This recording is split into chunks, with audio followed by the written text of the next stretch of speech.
हैं intraday Nifty and bank Nifty के levels. इसके अलावा हम आपको रेकमेंड करेंगे 5 स्टॉक्स जिन्हें आप होल्ड कर सकते हैं 7 to 10 डेज के लिए। साथ ही कुछ इंपॉर्टेंट स्टॉक से रिलेटेड न्यूज एंड अपडेट्स भी हम देखने वाले हैं। लेकिन इससे पहले कि हम वीडियो में आगे बढ़े, अगर अभी तक आपने हमारे चैनल को सब्सक्राइब नहीं किया तो जरूर सब्सक्राइब कर लें। सबसे पहले हम बात करते हैं इंट्राडे निफ्टी और बैंक निफ्टी लेवल्स की।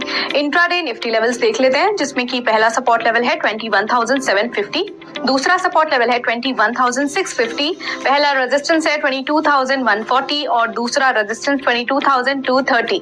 Next is intraday bank Nifty levels देख लेते हैं, जिसमें कि पहला सपोर्ट लेवल है 45,400, दूसरा सपोर्ट लेवल है 45,150, पहला रेजिस्टेंस है 46,280 और दूसरा रेजिस्टेंस है 46,500। चलिए अब नजर डाल लेते हैं 5 momentum stocks for the day पर। कैश एंड फ्यूचर डिलीवरी की बात करें तो जो कॉल्स हम आपको रेकमेंड करेंगे उनका होल्डिंग पीरियड है 7 to 10 days.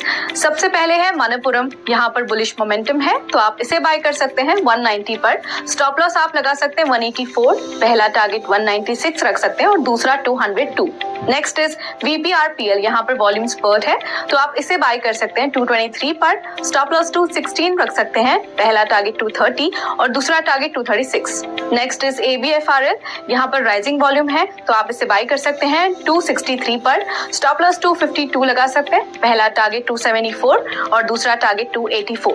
Next is NOCIL, on the verge of breakout है ये तो आप इसे बाय कर सकते हैं 279 पर। स्टॉप लॉस 268, पहला टारगेट 290 और दूसरा टारगेट रख सकते हैं 302।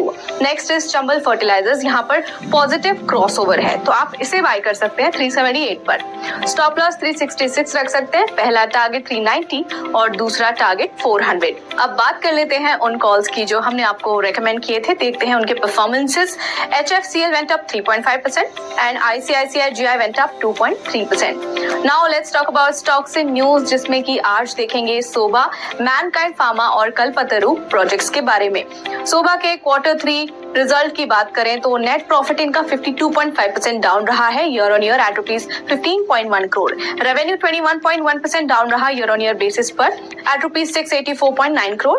एबिटा डाउन रहा 16.6% year on year at ₹73.9 crore and margin at 10.8% versus 10.2% year on year. Mankind Pharma की बात करें तो मैनकाइंड फार्मा फाउंडर्स और प्रमोटर्स ऑफलोड करेंगे 1.62% stake between 8 Feb and 15 Feb to pair stake in compliance with the minimum public shareholding rules.